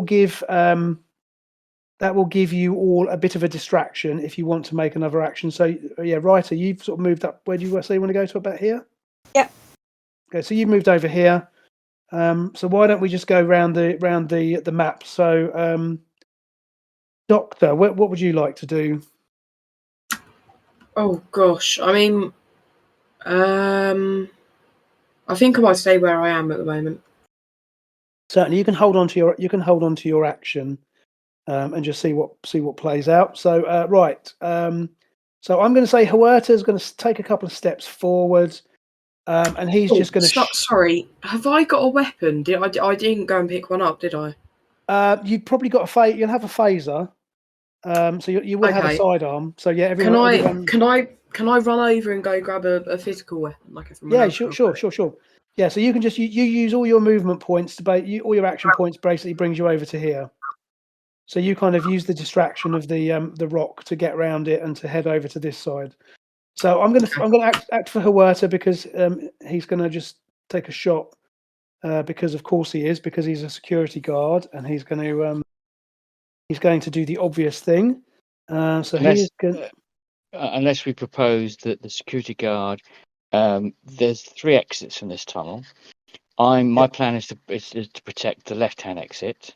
Right. So if Huerta, we use him simply to protect another exit, and therefore, if somebody else protects the last exit, we have the thing sort of trapped and it can't get out. Okay. Certainly. I mean, so you can certainly order him to do that. Now he's had a shot anyway. He basically he just about hits it, but he basically clips it on one of its legs, for want of a better word. And you see the same effect that the captain noticed when she fired on the cabling. So basically, the phaser beam hits it on its leg, and the point of impact kind of glows very brightly, but then the energy quickly is dissipated. So it seems like it's either absorbing it or it's able to, redirect the energy away from the point of impact. So it doesn't really seem to have much of an effect. So where would you like Huerta to go? He's had his shot, so he's also got some points he can just move as well. Which one is he? The blue one? Can I move him? No, is this guy here? It's this guy. The one in red. That's Alex. It's this guy. There you go. Yeah, pop him there or wherever you want. No. So he's security, so he'll have good shots. So if he takes the that area, that means he's got a wider area to the creature's more likely to go to try and escape from there. He's got a better chance of getting rid of it, whereas the rest of us haven't. If that makes sense, it's more likely to go towards it. Just as a note, I love the fact that you can actually flip the orientation of the token as well. It automatically. I didn't touch when I moved it. It simply automatically. No, I actually did that. Oh, okay. But it's quite clever because there's just literally a control on it, and you can just flip it. And again, it seems to flip over the thing, which is really cool. Because then, I know it's a minor thing, but I quite like the fact that it's actually looking in the right direction rather than. Yeah, that is good. I like that. Rather than being because I think you can also rotate as well. So you can sort of.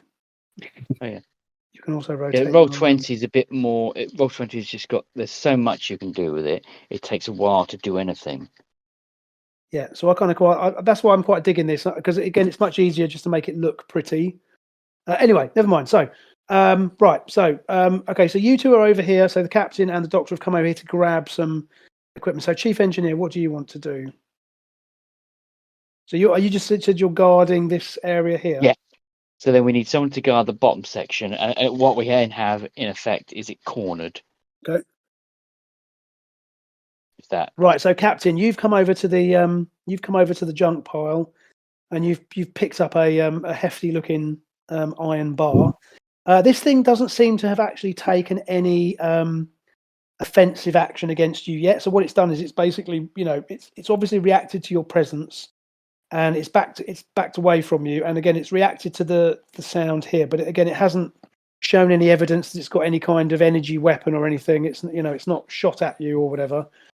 It just seems intent on keeping Admiral Stoker away from you.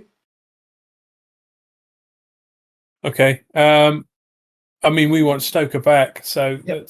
it's aggressive enough. I'm going to run in with my iron bar, and I'm going to try and knock some of his legs out. Sure, go ahead, go do it. So if you want to move your token over there to show me where you're going. Yeah. Cool. All right.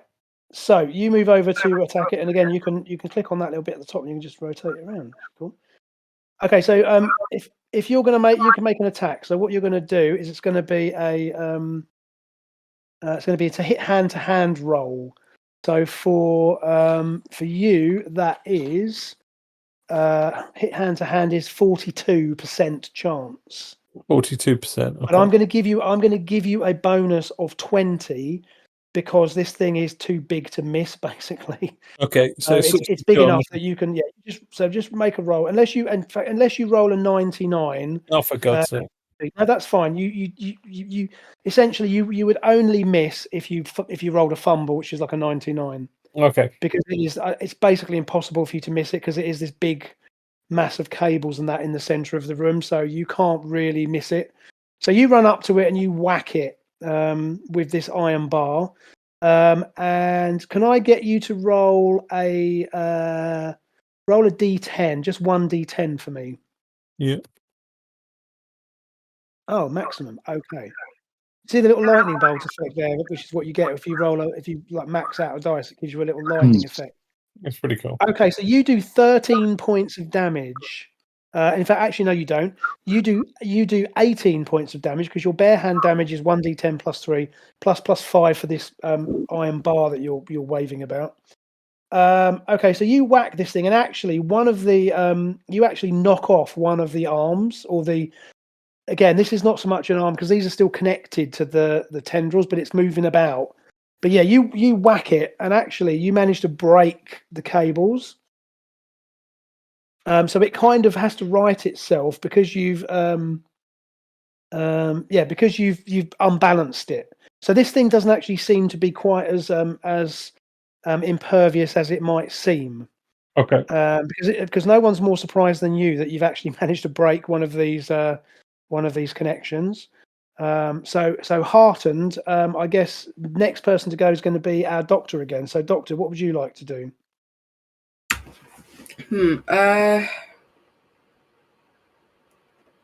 What is there I can do? What weapons were down there that I? So you've similarly, because you've seen how effective the that the captain has been with a simple club, because obviously Commander Huerta has tried firing his phaser at it, and it just seems to be able to absorb the energy. But you've seen that the captain has actually managed to knock off one of its legs with a club. So you can you can just pick up a club. I mean, when I say a club, I mean it's literally pieces of metal. You know, there's pieces of metal lying about. So you can just pick up a piece of metal, and you can do the same. Run in and have a whack at it. Go on, then I'll do that. Why not? Do you want to move? Just put your token over to where you want it to go.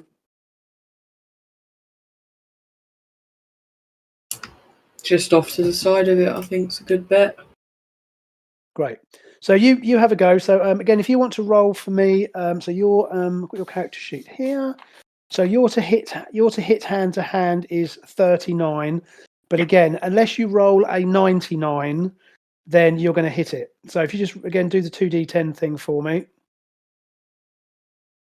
Ooh, close. Okay, that's a 97, but you still hit it. So you run up to it with your crowbar effectively, and you go, "I can't stand spiders," and you just whack it with this bar. Presumably, you'll go for one of the other legs, for want of a better word. Yeah. And if you can then roll for me, your damage is 1d10. So just roll me a 1d10. Just one single d10. Again, perfect 10. Wait. So once again, you also do 18 points of damage, and similarly, now a second of these tendrils essentially you manage to break. And as you kind of you whack it, and it kind of splinters, and you're kind of wrenching your this bar. You know, you're kind of using the bar to kind of wedge the things apart. And again, this thing again has to right itself, and it sort of pulls back slightly. Back towards the back wall as you've clearly inflicted some damage on it, and as you the rest of you, as you say, are guarding the other two side tunnels. So Huerta is not going to do anything. He simply is holding his he's sort of holding his position. So Reiter, what would you like to do? Does Stoker still have an arm free? She does, yes. In fact, actually, as you look at her, you see she actually seems to be slightly less constrained because these cables are kind of reshaping themselves, trying to keep its balance. So she's actually got a kind of her arm and her upper torso is now free. She's still kind of tangled up in it, but the top half of her basically is seems to be kind of hanging loose, and she seems to be she almost seems to be unconscious, or again, Okay, she's, so as we she's said before, not she's a bit aware enough for me comatose. to throw something to her then. No, I don't think so, but she definitely seems to be less tangled than she was before. Okay, I think I'd like to go in and do hand-to-hand combat with it, because clearly I can't aim for toffee. Sure. Okay. Well, yeah. I mean, you can have another go with a. Again, there isn't anything really around for you to hit it with, but you could also have another go with a rock or a Yep. projectile of some sort. I mean, Move a bit closer. I'm going to get you to roll. So you're make a dexterity roll. So your dexterity is 60. However, again, I'm giving you a 20 bonus because this thing is much bigger than it appears in this map. I mean, I made a hasty token, but this thing is, like I say, it's quite large. So again, I'm happy that you've hit it this time. Okay. So if you can just roll a 1d10, because you've again got 1d10 plus 3 for your bare hand damage. So that's a 6 plus 3 is a 9. And also you get an extra 2 for the rock, so that's 11 points of damage. So again, this thing is hurting, and you seem to have, again, it's you haven't quite what you've done. Basically, you've thrown this projectile at it, and it's kind of gone straight through it, and this thing seems to be in trouble now. And as you watch, Would I have enough action points to shout let her go or drop her? Oh yes, of course you can. Yeah, certainly. That doesn't cost you any action points to call out. So you say, sort of, put her down, and but this thing obviously doesn't seem to be paying much attention to you. But what it does do is it begins to. You can see that the cabling is beginning to pull it up, and what it does, it actually drops Admiral Stoker, and she sort of drops to the ground quite harshly, because she was about sort of 6 or 8 feet up in the air at this point. But she's because she's unconscious, she's obviously quite relaxed, so she sort of drops to the ground, and this thing it basically pulls itself up and out of your reach, up, and you can see that the cables are still trying to spinning around, but it essentially seems to basically ignore you, as it obviously seems to be trying to repair itself. But she kind of drops to the ground, certainly semi-conscious. And I guess with Huerta probably keeping an eye on this thing, Doctor, I would imagine you would rush in, and you can administer first aid to her, and you basically inject her with a stimulant from your medical kit. And again, she seems to be coming around, and she certainly seems to be a bit more coherent than she was before. So, Captain, what would you like to do at this point? I think I might order a retreat back to the shuttle. I think we've got what we came for. Okay. Any objections from anyone? No. Nope, not from me. Okay, then. In that case, then yeah, tactical retreat. Don't put your back. Can we get her into the suit before we do it? Yes. Yeah. Great idea. Yeah. So you basically, Huerta sort of he sort of throws the backpack over to you. Again, he's keeping his phaser trained on this thing, but it again seems to be pretty much ignoring you, and it seems to be repairing itself. But again, it's not taking any offensive action. So you take a few minutes to get her, or well, you probably get her into a suit quicker than anyone's ever got into a suit before. And yes, you begin to make your way back out, and obviously you're going to be a bit more careful this time. You're aware of the dangers of the cabling and the mesh, but after a few minutes, you kind of put the room behind you and you begin to head back outside. And as you're going, Stoker has regained some of her strength and some of her coherence. So she's sort of walking along with you, Captain, and she says that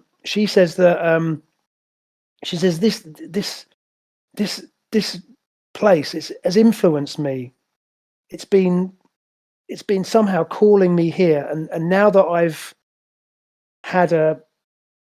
synced with it, I understand that there's something living inside this technology, and and Captain, it is malicious. They are waiting for their chance to strike. They are waiting for their chance to take over. They created everything here. They are this whole moon. This facility is designed or was designed to broadcast data throughout the galaxy, and I fear that the technology here is not limited to this region. It is not limited to this planet. It is spread throughout the galaxy. I don't know what it is precisely that they want. I simply know that we have to stop them. We need to get back to the ship and we need to destroy this place. You'll get no complaint from me. Nope. You mean Okay. take off and nuke it from orbit? That's exactly what he means. Okay, so at that, You had me at take off and nuke it from orbit. Okay, I think if it's all right with you guys, we're going to push on. What time is it now? 10 o'clock. I wouldn't normally carry on, but I think we're kind of close enough to the end of this that we could probably.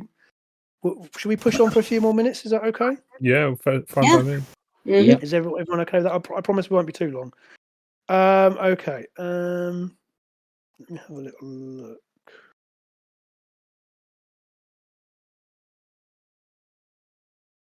Okay, so you it takes you a few minutes to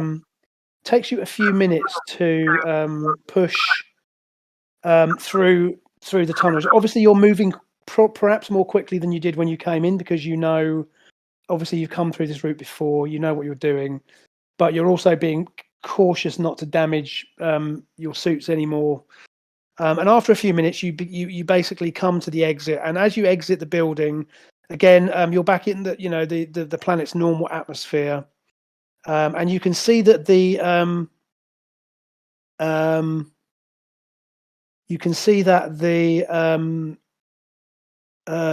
wind has picked up considerably since you went down, and there is much debris and small debris and that being blown about.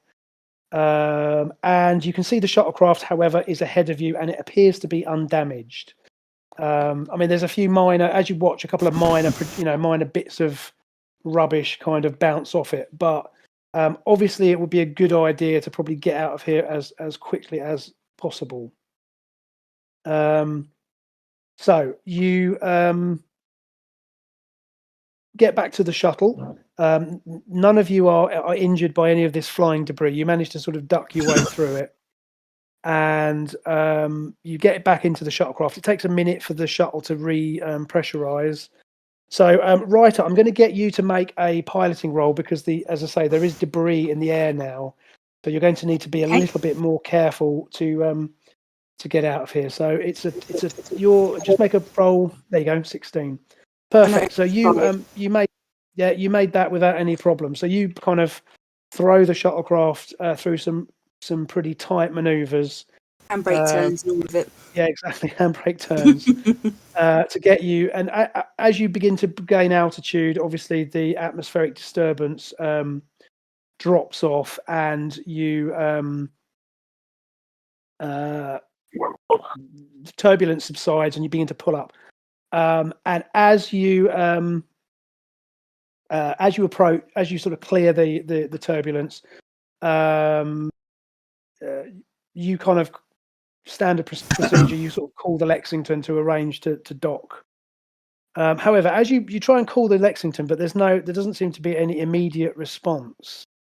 As you pull up, as the shuttlecraft gains altitude, and you enter the sort of calm of the upper atmosphere and outer space, and you can see ahead of you over the horizon of the moon, you see the Lexington approaching, in the distance. Its outline is clearly visible with the planet in the background. However, as you watch, something unexpected happens. Another vessel comes in from the port side, and from this distance, it appears to be another Constitution-class starship.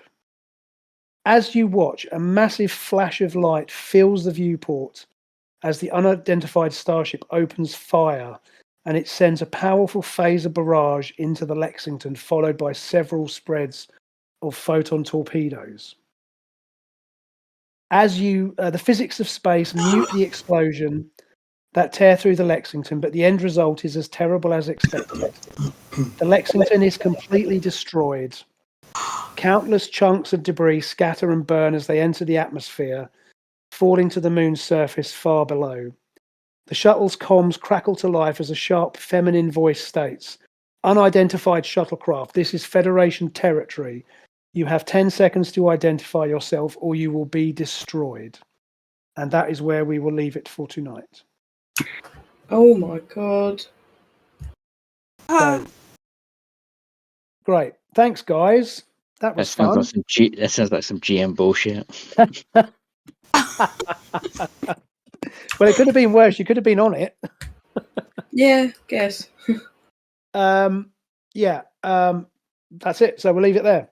Thank you very much. I really appreciate you. I'll be just briefly interested in what you thought of the VTT. Did that work better for everybody? It's way slicker, isn't it? Nice. Really Yeah, liked it. but, yeah, it was good.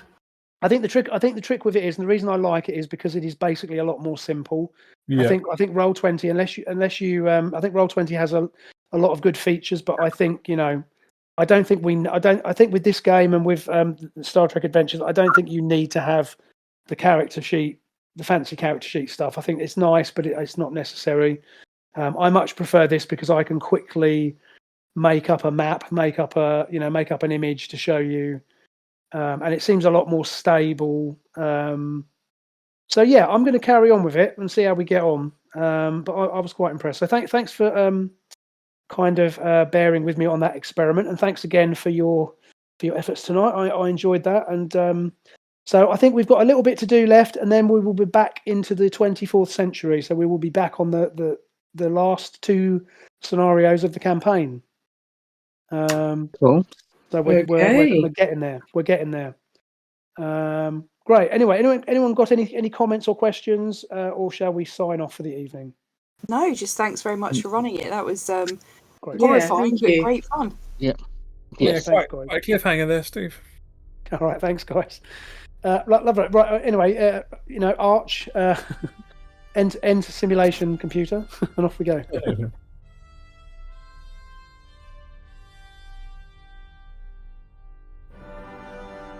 Thank you for listening to this episode of Starship Vigilant.